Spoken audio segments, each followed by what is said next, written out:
Berdamai. Dengan mudah tangan kecil mungil itu melerai adu tenaga dalam yang melibatkan 3 pendekar sakti.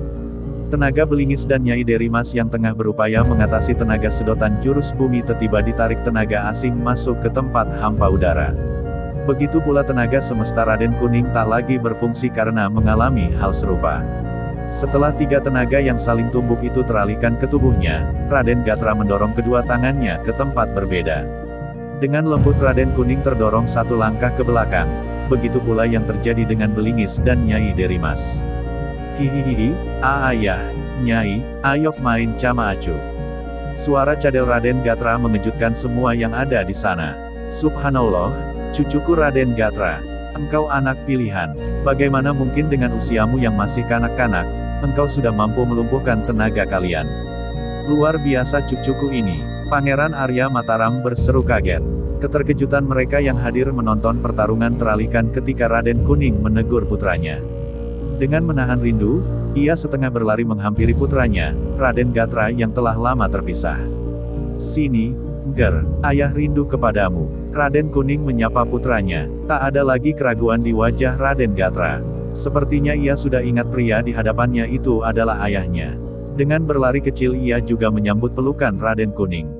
Keduanya saling berdekapan melepas rindu. Raden Kuning kemudian menggendong putranya sambil menitikkan air mata.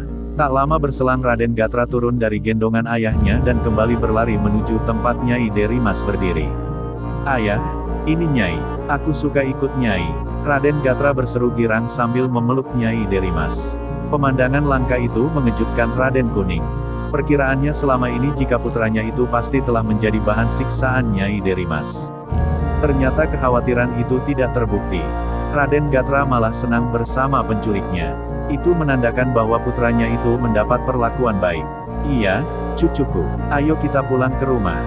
Nyai Derimas hendak beranjak pergi. Tunggu, Nyai, engkau tidak boleh membawa putraku. Ia harus kubawa pulang.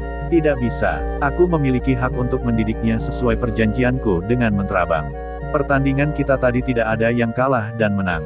Jadi perjanjian kami dengan Mentrabang mertuamu tetap berlaku. Nyai Derimas menjawab tak acuh. Yang mulia Pangeran Arya Mataram, berikan kebijaksanaanmu agar putraku bisa kubawa pulang ke rumah.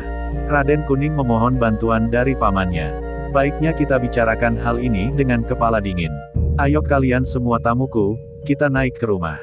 Mimi Aisyah segera siapkan penganan ringan, kita kedatangan tamu istimewa. Seluruh tamu Pangeran Arya Mataram akhirnya naik ke atas tangga rumah kayu. Pintu rumah kayu itu berukiran khas Keraton Jipang. Lambang Keraton Jipang ceplok mawar 9 yang terukir di atas punggung penyu, terpahat dengan apik di pintu rumah. Bujang Jawa memang memiliki keterampilan di bidang ukiran kayu. Ia bahkan pernah menimba ilmu di Sampokong belajar membuat galangan kapal. Rumah kayu yang ditempati Pangeran Arya Mataram berukuran paling besar di antara rumah-rumah yang ada di sana. Ruang di bagian dalam sangat luas sehingga bisa menampung 100 orang. Rumah itu memang kerap dijadikan tempat pertemuan oleh penduduk. Dalam acara-acara pernikahan yang dirangkai dengan acara adat, rumah yang dirancang kokoh dan indah itu menjadi tempat prosesi pemberian gelar adat. Pangeran Arya Mataram menggunakan risalah yang terdapat dalam kitab Piagam Pangeran Ing Jipang dicampurkan dengan adat istiadat lokal untuk menjadi pedoman menggelar ritual pernikahan. Dengan cara begitu, ia dengan cepat mampu menyebarkan agama Islam di sepanjang Sungai Ogan dan Sungai Komering. Berhubung aku diminta oleh keponakanku Raden Kuning agar memberikan pandangan atas persoalan yang dihadapinya, maka aku perlu memberikan saran kepada Tuan Belingis dan Nyai Derimas terkait hak pengasuhan Raden Gatra. Tetapi sebelum itu, aku perlu mendengarkan kehendak dari para pihak. Aku mulai dari Raden Kuning, silakan Ger, ujar Pangeran Arya Mataram. Daulat Gusti, aku sebagai ayahnya tentu saja menginginkan putra kami kembali ke rumah. Biarlah ibunya yang mengasuh Raden Gatra. Aku menginginkan putra kami pulang tanpa syarat, tegasnya. Ya, lalu bagaimana dengan kalian, Derimas? Hihihihi, enak saja kau asal bacot. Raden Gatra hingga nanti usia 17 tahun menjadi tanggung jawab kami. Itu sudah diikrarkan oleh kakeknya sendiri, Mentrabang puluhan tahun yang lalu ketika kami masih sama-sama menjadi saudara seperguruan.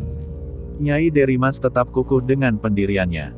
Sedangkan Belingis hanya mengangguk-anggukkan kepalanya pertanda ia mendukung perkataan istrinya itu. Baiklah, Aku akan menawarkan jalan tengah.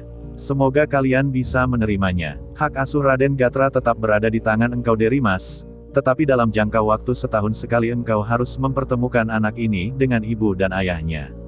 Engkau harus menyisihkan waktu 1 bulan dalam 1 tahun untuk mengunjungi rumah Raden Kuning.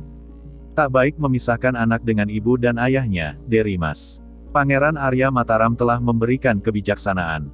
Bagaimana kalau kami menolak? Tanya Belingis. Jika ada di antara kalian yang menolak saranku ini, maka aku akan mengambil keputusan sendiri. Raden Gatra akan aku ambil sebagai anakku dan ia akan aku asuh di sini. Kalian boleh mengunjunginya, tetapi tidak boleh membawanya.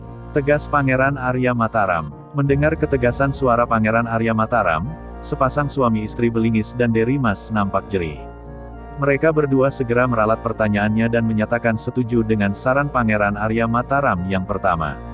Dalam setahun mereka akan berkunjung ke tempat Mentrabang dan mempertemukan Raden Gatra dengan ibu dan kakeknya.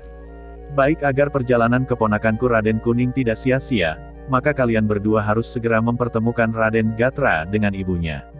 Kalian juga harus menyampaikan kesepakatan ini kepada Mentrabang.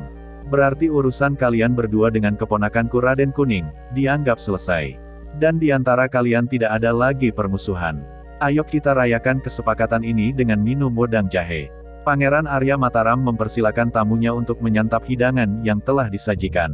Hari beranjak sore ketika Belingis dan Nyai Derimas pamit undur diri. Raden Kuning sempat memeluk erat putranya Raden Gatra sebelum akhirnya mereka pergi dari tempat itu menuju ke perkampungan Mentrabang di bilangan kawasan Hutan Sembilang. Jika saja tidak ada tugas negara yang akan dibicarakan oleh Pangeran Arya Mataram, pastilah Raden Kuning akan membawa sendiri putranya ke hadapan istrinya Putri Cala. Ia paham betul betapa murungnya istrinya itu selepas kepergian Raden Gatra. Terlebih kepergian putra mereka itu diculik oleh orang yang memiliki dendam dengan Mentrabang.